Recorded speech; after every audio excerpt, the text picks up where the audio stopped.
10 करोड़ लोग ऐसे हैं जिन्होंने तारीख निकलने के बाद भी वैक्सीन का सेकेंड डोज नहीं लिया।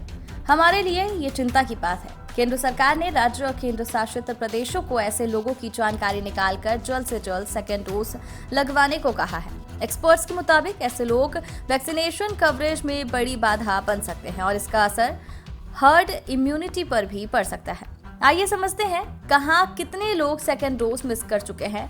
देश में अभी वैक्सीनेशन कवरेज का क्या हाल है, सेकेंड डोज लेना कितना जरूरी है, क्या वैक्सीन का एक डोज ही आपको कोरोना से बचा सकता है और सेकेंड डोज मिस होने के कितने दिन बाद आप दोबारा डोज लगवा सकते हैं।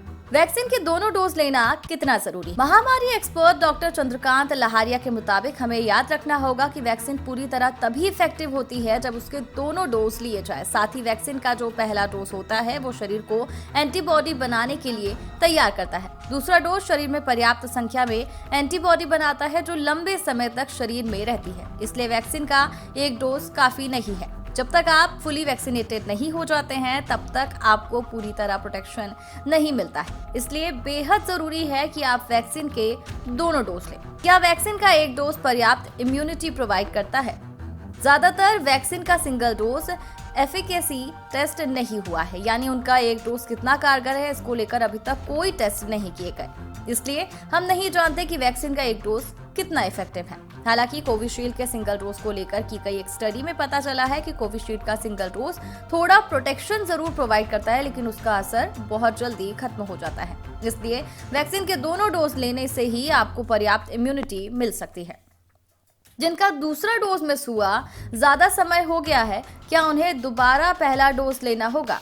जी नहीं, ऐसे लोगों को दोबारा पहला डोज नहीं लेना होगा। जब भी मौका मिले तब आप दूसरा डोज जरूर लें। डोज मिस होने से एंटीबॉडी कम हो जाएगी। क्या ऐसे लोगों को बूस्टर डोज दिया जाएगा? बूस्टर डोज की बात करें तो वैज्ञानिक साक्ष्यों के आधार पर की जाती है। अभी फिलहाल जो वैक्सीन उपलब्ध है उनमें से कुछ वैक्सीन पर रिसर्च की गई है। इन रिसर्च में सामने आया है कि समय के साथ एंटीबॉडी कम होती चली जाती है, लेकिन टीकाकरण का हमारा उद्देश्य है कि गंभीर बीमारी, हॉस्पिटलाइजेशन और मौतों से लोगों का बचाव करना। भले ही हमारे शरीर में एंटीबॉडी कम हो, लेकिन वो फिर भी हमें कोरोना की वजह से गंभीर बीमारी, हॉस्पिटलाइजेशन और मौतों से बचाने में कारगर है। इसलिए फिलहाल बूस्टर डोज रिकमेंड नहीं किया जा रहा है, लेकिन हो सकता है कि आने वाले समय में बूस्टर डोज की जरूरत हो सकती है। फिलहाल तो हमारी प्राथमिकता है कि ज्यादा से ज्यादा लोग वैक्सीनेटेड हो सके। अगर आप वैक्सीन का केवल एक ही डोज ले तो फिर क्या होगा? कुछ वैक्सीन जैसे कि कोवैक्सीन में सिंगल डोज से कोई प्रोटेक्शन नहीं मिलता। अगर आप दूसरा डोज नहीं लगवाते हैं तो लगभग आप अनवैक्सीनेटेड लोगों के बराबर ही हैं, यानी आपके एक डोज लगवाने का कोई मतलब नहीं है। इसलिए दूसरा डोज लगवाना बेहद जरूरी है। अगर आपने वैक्सीन का केवल एक ही डोज लिया तो हो सकता है कि आप में अनवैक्सीनेटेड लोगों के मुकाबले बेहतर एंटीबॉडी हो, लेकिन एंटीबॉडी लेवल में अंतर ज्यादा नहीं होगा।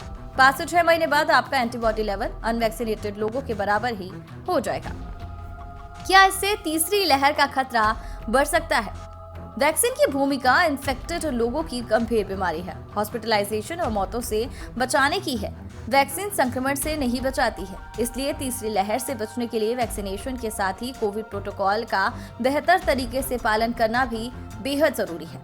साथ ही याद रखना होगा कि अगर तीसरी लहर आती है तो अनवैक्सीनेटेड लोगों में गंभीर बीमारी का खतरा ज्यादा होता है, वही वैक्सीनेटेड लोगों को ये खतरा कम रहेगा। साथ ही आप बिल्कुल ये मत सोचिए कि कोरोना खत्म हो गया है। अगर आपने अभी तक एक भी डोज नहीं लिया है या आपको सेकंड डोज लेना बाकी है तो जल्द से जल्द खुद को पूरी तरह से वैक्सीनेटेड कीजिए। साथ ही अनवैक्सीनेटेड लोगों को वैक्सीनेशन के लिए प्रेरित कीजिए। कोरोना और वैक्सीनेशन से जुड़े हर अपडेट के लिए हमारे चैनल को सब्सक्राइब कर लीजिए।